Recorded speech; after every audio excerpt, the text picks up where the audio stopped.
Beep beep, what is up ninjas? My name is Sam World and today we are going to discuss the power of Izotope's Trash 2. Now this video is not sponsored. What are you talking about? We did sponsor this video. Shut up. I'm making this video out of my own free will, guys, and that's because I feel like this is the plugin of 2018. If you're gonna learn a plugin, this is probably one of the ones you want to learn, because as I was listening to music over the weekend, a lot of genres, even pop music, future bass, dubstep, as I was explaining, are starting to incorporate a more distorted vibe in the music that sounds a little bit off-pleasing to some of the people from the 80s, because you didn't really have that kind of vibe, but it's more current now. Vocals are getting distorted, leads are getting distorted, bass is getting distorted.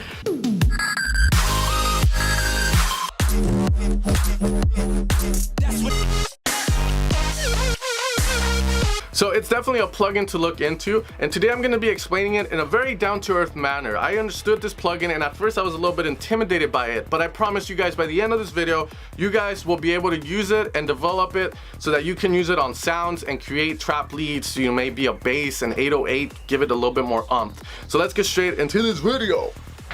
Alright guys, so the first example, fairly easy. We have a vocal here. Now, I personally like my vocals a little bit down pitch when I'm going to be doing this distortion to it. Lower the format. Now, I'm going to hit this with a CLA vocals, which, as you guys know, I got jumped into the CLA gang a while back by Chris Lord Algie himself. So I love to use this on vocals, and I always recommend it to people. Let's get rid of the reverb. It's a bit too much. We don't want it to get distorted and a delay. All right, guys, now let's get into the man of the hour, which is going to be Izotope's Trash 2. Now, remember, Trash 2 is going to be a distortion plugin, so only use it for that. You can use the compression, as you can see here and delay, but I generally use it for the trash and the convolution here. Okay, so straight off the bat, we want to give this vocal a little bit of character, so let's go with a very basic blues driver kind of distortion. Now from here, once you've selected your distortion, you're going to have various ones to pick from, guys. I recommend you just go through them to find your sound, but if you do need to alter it, by all means. But here what we're going to do now is we can kind of start to use this coordinate point system to either square it off, which gives a harder distortion, or make it a lot smoother in between. Now this yellow knob here is what you're doing, and this blue is the result, how that wave coming in is going to get shaped. That's why these are called wave shapers. So sound goes through it and it comes out and it gets altered a bit and influenced by the way this shape is. It's that simple there. Okay, and you can add certain coordinate points here and just keep going to kind of shape the way you want it. But I do recommend that if you don't know what you're doing, like with that, then keep it very simple and just go based on the formats we have with the distortions. I think they sound great as they are. But let's say that you want to mess with it more. Well, let's get into some of the parameters here. First off, you can see we have a 4-point coordinate system, very similar to math class, bringing back those memories from algebra. Top left and top right, you can go into those and zoom in on them just in case you want to do some crazy coordinate point manipulation to achieve a different wave shape to it. From here, we have the tension knob, which is going to allow you, or sorry, this category section here, which is going to allow you to put, let's say, a sine wave, and then by pulling up and down, you can kind of reduce the frequency of how much, how many sines you have. So here you can kind of go between, sine, stairs. But usually linear and tension tend to be really good, and I tend to leave them there. You can see tension kind of has more of a normal slope, while linear has more of a squarish type. So you can kind of see there. All right, from there, guys, we have the bipolar, which allows you to alter the bottom differently from the top. Then we have log mode, which tends to be a lot smoother, but it's just opening the scale up to be more of a logarithmic type of coordinate point there.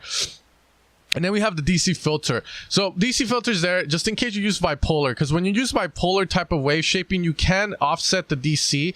Don't worry much about what that means. Just worry that it's bad.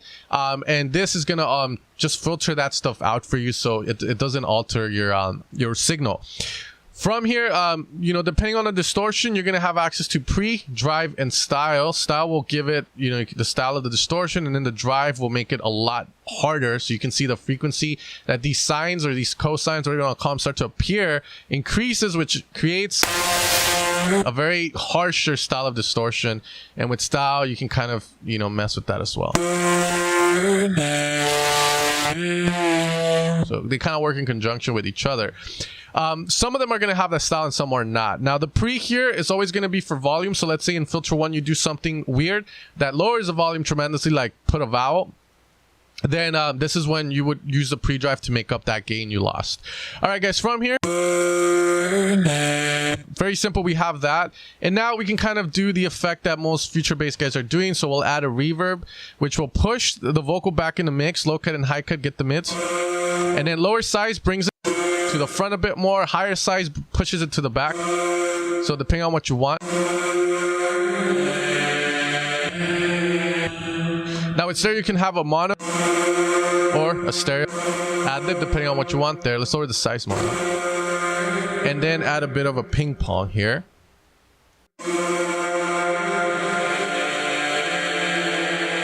Now let's make the distortion be a little bit more rougher.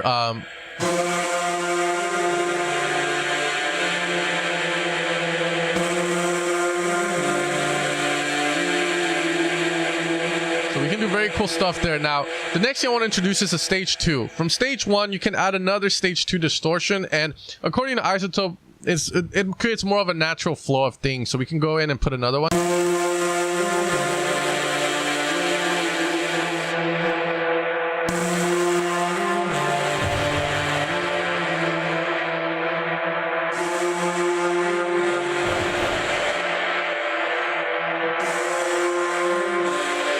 So you can see you can create really cool kind of ad-libs there. By itself, this is how it sounds like.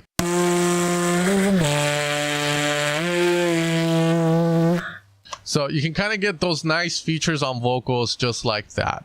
Now, for some instance, if you do want to use a filter, which, you know, does have its own little thing, and we're going to get into them as we go into leads and bass lines.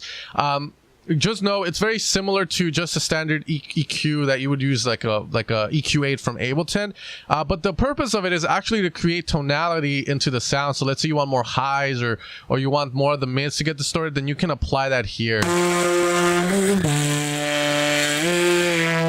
So it's going to create different tonality for the sound. But as we get into bass and leads, you're going to see that happen more. But this is going to be it for vocals and trash 2, guys. We'll talk more about the convolution section in leads and also the filter 2 and all that. Now, one of my favorite videos that I've ever seen when it comes in the studio is going to be the Tom Starr one. And he makes groove house, probably makes house music now.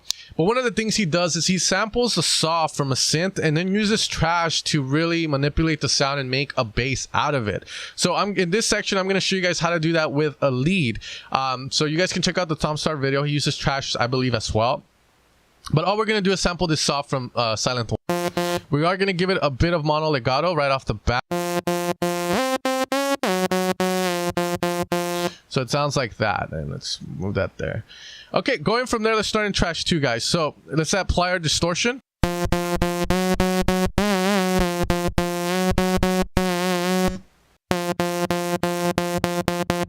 Again, messing with all the things we know. Let's add a stage 2 and see if we can find a cool one.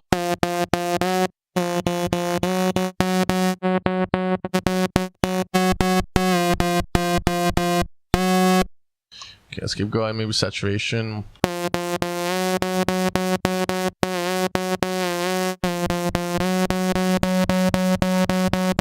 This one sounds nice there. From here, I'm going to go into the convolve now, which is where magic's going to happen, because what convolution, or that's what I like to call it, I don't know, it's convolve, but convolution, guys, is the art of literally recording certain reverb, certain atmosphere, certain tonalities from certain vibes. You can go into a church, record that, go into a plane and hit the metal, record that, and then you can use that to add that vibe to a sound. So that's what we have here, and here you can pick from various different things like mech animal, a goose. So you can kind of see we get that vibe.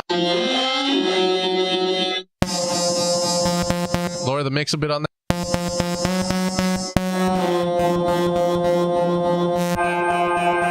Okay, let's see. It's a bit too much. Oh,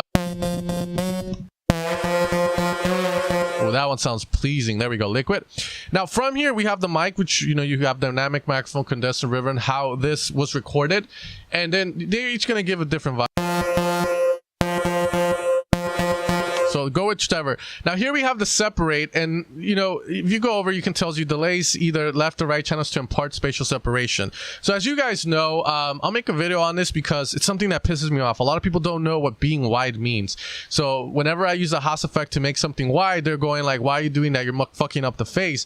But in reality, guys, being wide, having a wide sound has to do with the phase either way. So if a sound sounds wide to you, it's either the phase is fucked up on it, or the left and right, they're not super identical, so it sounds a bit different. Like it doesn't collapse itself into mono. And this is definitely a video of its own, but just letting you know, when you increase, you're delaying the left or right, you're messing up the phase to get wideness.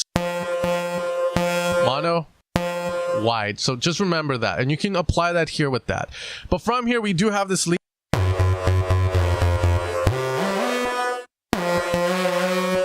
And then from there, just process the lead how you would process any other lead. You can use Camel Crusher. Let's use British. And, you know, give it reverb. Or if you don't like the convolve, you don't have to use it. But do mess around there to get different.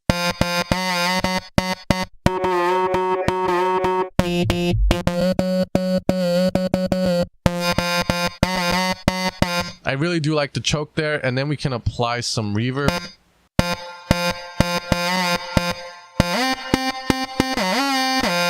Now, going back to Trash 2, doing leads on it, one of the things too that you need to keep in mind is after we do use a shaper, we can filter that shaper as it's going into stage 2. Maybe we want more of a mid kind of sound. We can.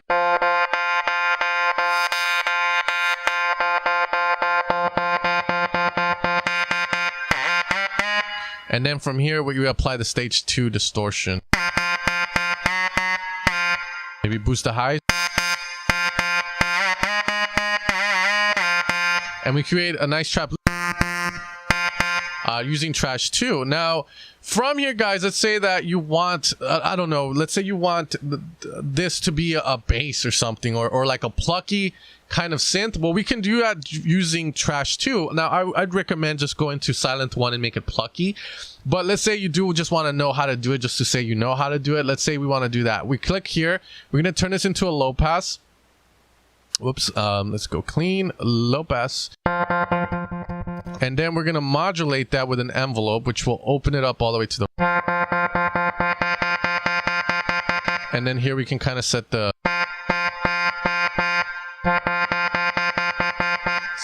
pretty much the parameter. And you have to lower the threshold down. That's what I was saying. It's kind of like a dynamic EQ in a way. And that's how you're gonna get that, or you can use an LFO, which will give.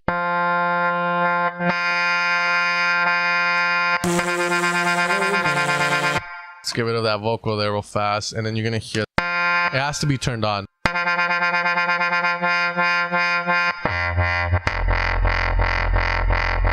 But you can definitely shape a sound using Izotope's Trash. Alright guys, now let's use Trash on a bass line. So we're gonna apply Trash, and we have a bass here. It's just a saw with a filter over it. Let's say you want to distort this bass. You want to make it be a little bit more apparent in the mix, just to have a bit more body or whatnot.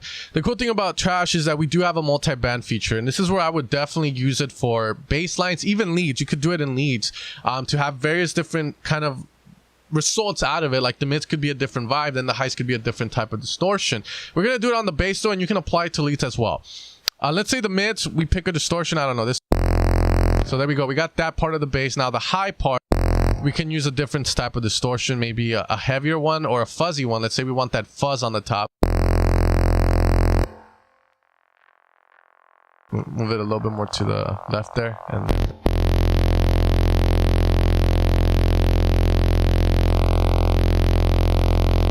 And then we have a sound. Now let's say you don't like that too much highs, and you can always use one of the filters here on filter section 2 to just get rid of the highs that you don't want.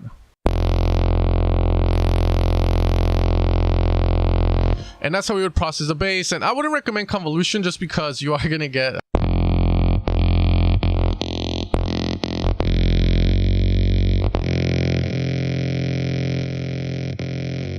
wide bass and all that, but the convolution does take a little bit away from that body, that presence of the bass, so just be a little bit careful with it. But keep in mind, you do have the multi-band, and as you switch between these three, all the features here you see are gonna kind of switch, and then you can choose to add a stage 2 where you have stage 2 multiband as well. So it's totally up to you how you guys want to approach that. But as you guys can see, Trash 2 is definitely something that you might want to consider using for your sound design. Now, the last thing I do want to show, and that's going to be the use of the modulation section. Now, what we're going to be doing, guys, is very simple. We're just going to be making a basic wub sound to kind of give you the basics of modulating inside of Trash 2. So what we're going to have is just a bass going all the way through it, and we're just going to modulate it. So let's do that. There we go. So let's go into the filter now. And, you know, here we can pick different types of EQ formats. So we have the screaming, which has a high resonation, and you can move it. So let's say we want that, and we apply an LFO. The moment we put LFO, you notice there's this kind of black knob that appears that says number 4 as well, and we can kind of choose where we want it to go, and we can only go left and right because it doesn't go up and down. We can't decrease volume and whatnot. It's a very resonating peak, so let's move it to the right, let's say, and now from there you can sync it and pick the speed, very fast speed, slow, and then you can pick the kind of wave you want. Squares are going to be very sudden, soft, and try and sample and hold.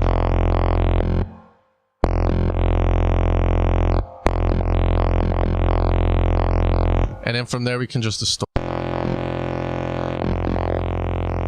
Now, if we do have access to a lot of presets, guys, but as you can see, modulations are very easy to do. Envelope I showed you already, and LFO is just going to be that, and you're always going to have one where you want it to go when you want it to do something, and that's the cool thing about this. It makes these modulations a lot easier. Just understand what LFO is, low frequency oscillations, and keep looping. But with that being said, guys, you can use Trash for drums and a lot of things, but those are the examples I'm going to give you guys today. I hope you guys enjoyed this video, and if you do try out Trash 2, make sure you wait for it to go on sale. Like I said, I bought it for 30 bucks on Black Friday. It might still be 30 bucks, I don't know, but compared to other plugins out there that are utilizing that whole one-knob thing for 50 bucks, I think this blows that out of the water with all the content you have access to.